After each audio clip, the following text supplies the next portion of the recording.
Good day, dear friends.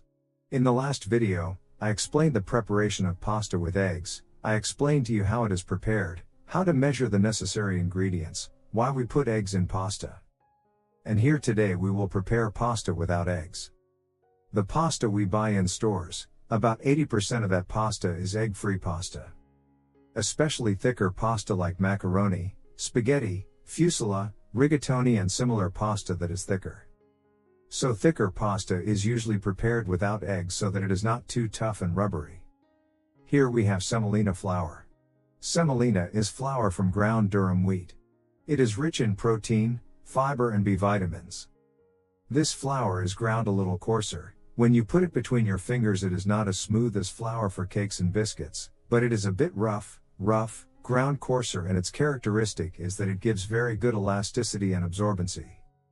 We add 300 grams of flour and 175 grams of water. Pay attention, I'm talking about 175 grams of water. So now we measure water in grams, that is, we weigh it on a scale. We don't use units of measurement in liters and deciliters. That means 300 grams of flour and 175 grams of water, which should be slightly warmer, up to about 60 to 70 degrees Celsius. About as long as you can stick your finger in that water for a short time without it getting too hot.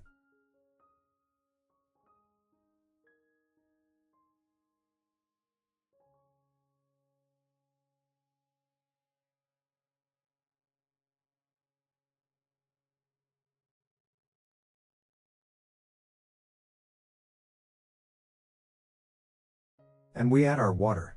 I will now work by hand, I will knead by hand, but I would advise you, if you have a kitchen machine, a dough mixer, to put all the ingredients in the machine and let the machine do all the hard work.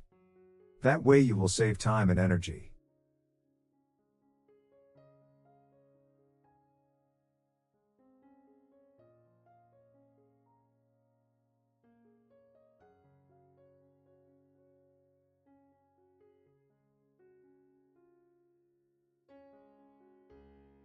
Now we need to knead this for about 10 minutes in order to combine everything well and put it together, so I suggest you use a mixer so you don't have to worry about doing it by hand.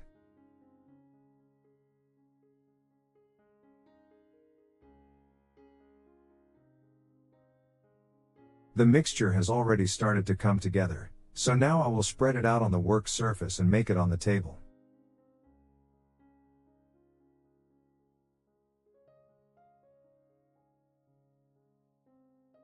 The flour is warm under the hand because we added warm water. And we added warm water to make it easier to knead our dough and to activate the gluten as quickly and better as possible, which will help us to make the dough elastic and to stretch and shape it more easily.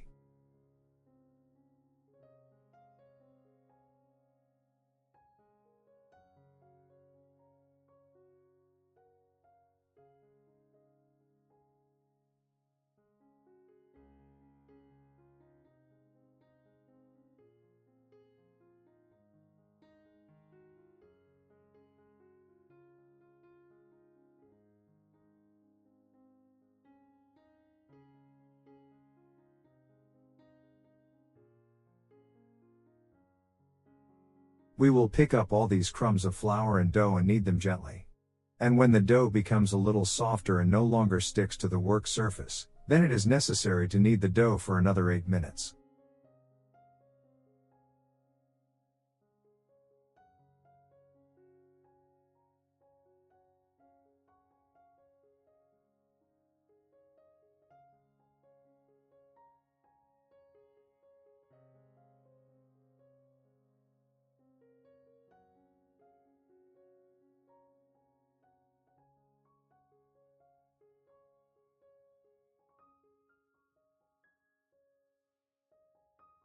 In this way, the dough becomes elastic because we activate the gluten in it, and this is a process that must be done whether we work by hand or with a mixer. You can see how the dough still cracks, just like with pasta with eggs, and we don't transfer this dough in half but only a small part at a time so that the dough doesn't crack, and we press with the bottom of the palm. We knead the dough until it is completely smooth. Here you can see that this side is not smooth yet, the edges are not smooth, so we need to knead more. As I have already pointed out, since this dough is eggless, We will use it to prepare thicker types of pasta such as spaghetti, macaroni, rigatoni, fusilli, orecchiette and the like. We use it for all pasta that has a thicker structure, and then that pasta will be slightly elastic and a little rubbery but not too much. It will be very tasty. If we had added eggs to this dough and made thicker pasta, then we would have gotten that unpleasant too rubbery and tough pasta.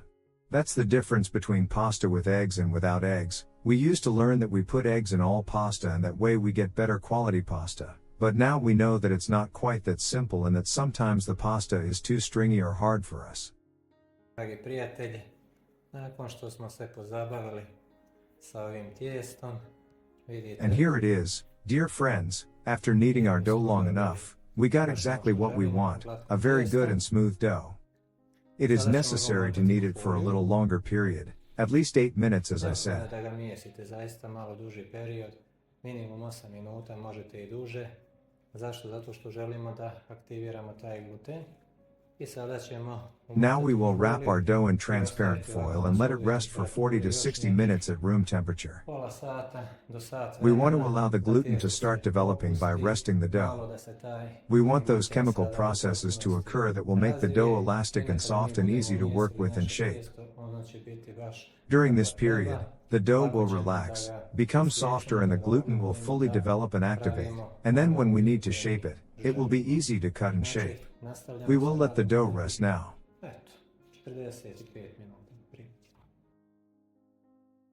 And dear friends, after 45 to 60 minutes our dough has rested and relaxed. I decided to make orecchiette now because it's an interesting type of pasta and it's very easy to prepare. I want to say that if you're a beginner, you almost can't go wrong in preparing this type of pasta. So let's make orecchiette. I would recommend, as before, that when you make pasta at home, you always invite your children to make it with you. It will be a lot of fun for them and you will create really wonderful memories. Especially if you have small children, they love to help you in the kitchen with their little hands, and somehow they love it the most if you prepare some dough. In addition to the fact that you will of course fill them with very good and useful things.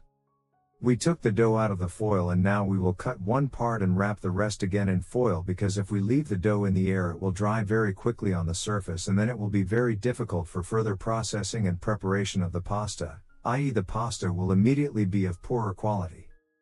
I sprinkled this piece of dough with a little flour, but we really need a little to be able to shape the orecchiettes easily. Here, on the work surface, I will gently roll it out with my hand. You only need a little flour because if you add more flour it will be difficult to roll on the work surface, but work slowly and you will learn everything. Čak i ovo prevelik dio, pa ću ovako na pola. I evo, malo sam previše brašna dodao, pa ću sada ovako na ovaj način da se snađem. Znači ukoliko umočimo u previše brašna, onda neće nam kliziti po ovoj površini, nego će samo, neće nam se kotrljati po površini, nego će samo kliziti, a nama treba ovako da se kotrlja. You can lift a little, roll out between your palms and again a little on the work surface. This is the thickness that suits us, and now we will cut the dough into pieces. You can use a knife or even better a plastic palette like this. Cut it into pieces about half a centimeter thick. Šta god vi tu imate, evo ja ću isjeći ovako. Možete čak i ovakvu testeninu da budu... You can also use pasta cut like this, which resembles gnocchi, but now we will shape orecchiettes. We have cut the dough and now we will shape the orecchiettes. You take an ordinary knife used for eating and with the tip of the knife, gently press each piece of dough and pull it towards you. You press and pull towards you, press and pull a little. And we get small orecchiettes that are very interesting because in one part they are very thin and in another part a little thicker.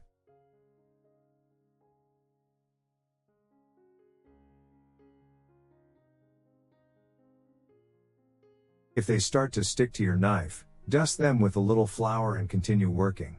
You press them with the tip of the knife and pull a little.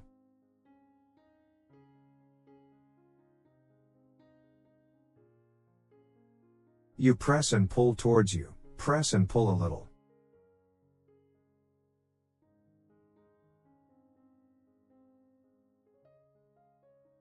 You press and pull towards you, press and pull a little.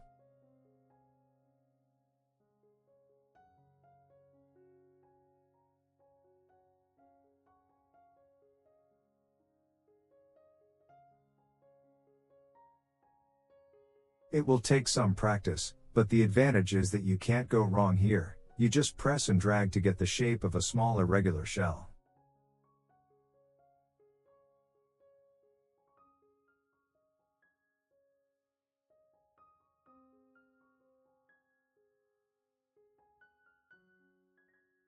We've done enough now. Here we have one portion. Now we will sprinkle them with a little flour, because they must not stick to each other. They must not be on top of each other, but arranged next to each other so that they do not stick together. That is why we sprinkle them with flour and gently spread them next to each other. If you are not going to use all the pasta right away, then transfer it to a tray that you have sprinkled with a little flour, then sprinkle with flour again, cover with transparent foil and repeat the process a couple of times until you have 2 or 3 layers of pasta. Then put the tray in the freezer, and when it freezes, collect the frozen pasta and put it in freezer bags for one portion. When you knead the pasta, take it out of the freezer and immediately shake it frozen into boiling water and cook. If we were to put the freshly prepared pasta in bags like this, it would all stick to each other no matter how much we sprinkled it with flour. So I recommend that you arrange it on a tray, wrap it well with foil and then freeze it. In this way, when you prepare pasta, you can also prepare a larger quantity that you will use for several days, i.e. store it in the freezer for up to 3 months. Now we have prepared one of the eggless pastas, orecchietta. I hope the recipe was clear to you and you learned something new. You can also use this type of dough to prepare another type of pasta of your choice, which is thicker. It's up to you, play, explore, try, because that's how you'll learn best. What is important, when you cook fresh pasta that you did not add salt to while kneading the dough, then it is necessary to add a lot of salt to the cooking water. About 10% of salt for every liter of water. So you will add about 60 grams of salt to 6 liters of water. This is necessary because fresh pasta cooks very quickly, in just 2 to 3 minutes, and then it is necessary for the water to be very salty so that the pasta can absorb as much salt as possible in such a short time. Now you have tips and a recipe for making pasta without eggs. Make homemade pasta, enjoy while preparing it, invite your children, your loved ones, and enjoy preparing meals and creating new recipes and memories together. Until we meet again, enjoy cooking and always add the most important spice, love. A big greeting to all of you. Bye.